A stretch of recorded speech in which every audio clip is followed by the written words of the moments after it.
द्वारा इस ब्रीफिंग के लिए धन्यवाद। ब्रिक्स नेशनल सिक्योरिटी एडवाइजर्स की 10वीं बैठक की समीक्षा के लिए मैं मिस्टर पात्रुशेव को धन्यवाद देता हूं। जैसा मैंने प्रारंभ में कहा, ब्रिक्स काउंटर टेररिज्म स्ट्रैटेजी का फाइनलाइजेशन अपने आप में एक महत्वपूर्ण उपलब्धि है। मेरा सुझाव है कि हमारे एनएसए एक काउंटर टेररिज्म एक्शन प्लान पर चर्चा करें। मैं ब्रिक्स बिजनेस काउंसिल के अस्थायी अध्यक्ष मिस्टर सर्गेई कातरीन का भी धन्यवाद करना चाहूंगा। हमारे बीच इकोनॉमिक इंटीग्रेशन का मुख्य जिम्मा निजी सेक्टर के ही हाथ होगा। मेरा सुझाव है कि ब्रिक्स बिजनेस काउंसिल हमारे आपसी व्यापार को $500 बिलियन के लक्ष्य तक ले जाने के लिए एक कॉन्क्रीट प्लान बनाए। न्यू डेवलपमेंट बैंक के अध्यक्ष का पदभार संभालने के लिए मैं मिस्टर मार्कोस ट्राइजो को बधाई देता हूं। एनडीबी का फाइनेंसिंग सपोर्ट कोविड के संदर्भ में और भी उपयोगी रहेगा। मुझे खुशी है कि एनडीबी ने रूस में ऑफिस खोला है और मैं आशा करता हूं कि अगले वर्ष आप भारत में अपना रीजनल ऑफिस भी आरंभ करेंगे। मैं मिस्टर ईगर शुवालोव को BRICS inter bank cooperation mechanism के कार्य के लिए भी बधाई देता हूं। यह खुशी की बात है कि हमारे विकास बैंकों के बीच प्रिंसिपल्स फॉर रिस्पांसिबल फाइनेंसिंग इस पर सहमति हो गई है। ब्रिक्स वुमेन्स बिजनेस अलायंस का आयोजन राष्ट्रपति पुतिन की विशेष प्राथमिकता थी और उनका यह विजन अब सफल हो गया है। मैं अलायंस की चेयरपर्सन मिस एना नेस्तेरोवा को उनकी रिपोर्ट के लिए धन्यवाद देता हूं।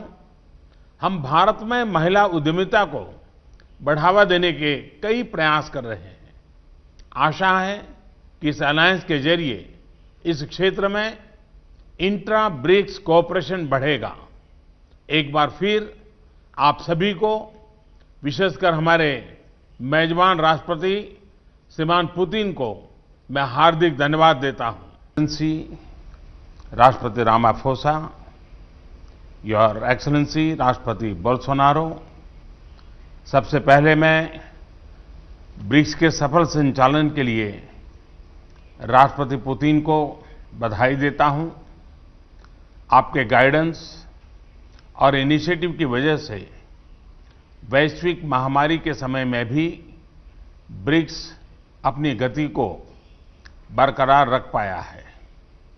अपनी बात आगे रखने से पहले मैं प्रेसिडेंट रामाफोसा को जन्मदिवस की शुभकामनाएं देता हूं। एक्सेलेंसीज, इस साल के समिट का theme BRICS partnership for global stability, shared security and innovative growth प्रासंगिक तो है ही, किंतु दूरदर्शी भी है। विश्व में महत्वपूर्ण जियो स्ट्रैटेजिक बदलाव आ रहे हैं, जिनका प्रभाव स्टेबिलिटी, सिक्योरिटी और ग्रोथ पर पड़ना और पड़ता रहेगा। और इन तीनों क्षेत्रों में ब्रिक्स की भूमिका अहम होगी। एक्सेलेंसीज, इस वर्ष दूसरे विश्व युद्ध की 75वीं वर्षगांठ पर हम वीर गति पाए सैनिकों को श्रद्धांजलि देते हैं। भारत से भी 2.5 मिलियन से अधिक वीर इस युद्ध में यूरोप, अफ्रीका और साउथ ईस्ट एशिया जैसे कई फ्रंट्स पर सक्रिय थे। इस वर्ष यूनाइटेड नेशंस की स्थापना की 75वीं वर्षगांठ भी है।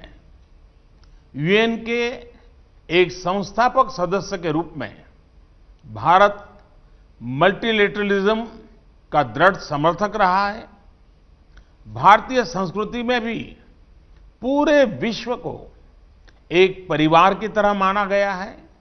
अतः हमारे लिए यूएन जैसी संस्था का समर्थन स्वाभाविक था। यूएन के मूल्यों के प्रति हमारा कमिटमेंट अडिग रहा है।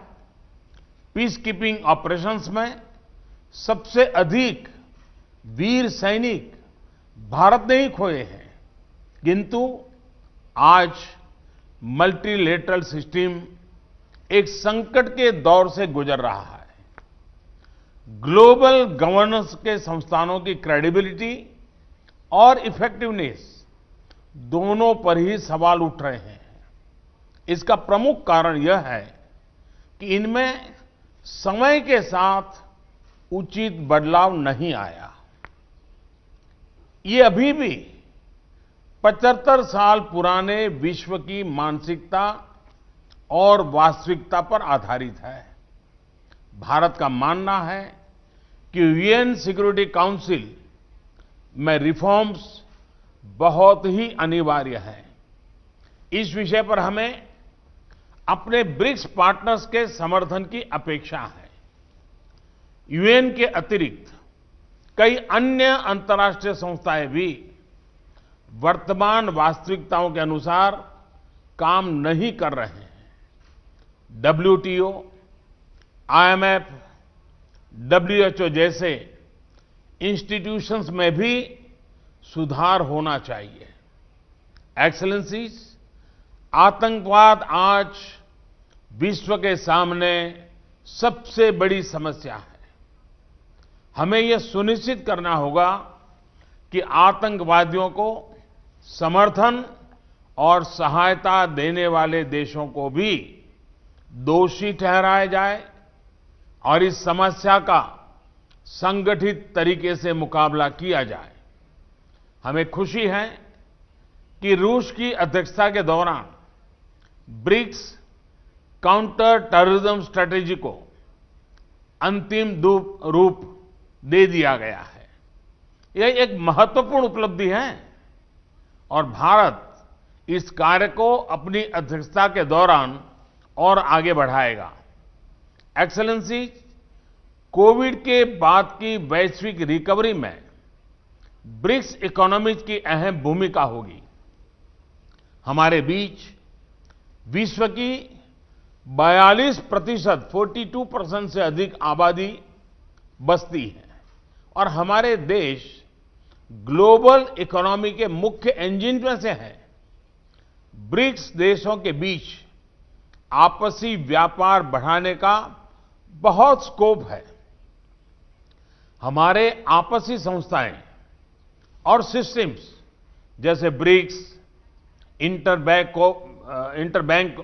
Cooperation mechanism, New Development Bank, contingent reserve arrangement और कस्टम्स कोऑपरेशन आदि भी वैश्विक रिकवरी में हमारे योगदान को इफेक्टिव बना सकते हैं।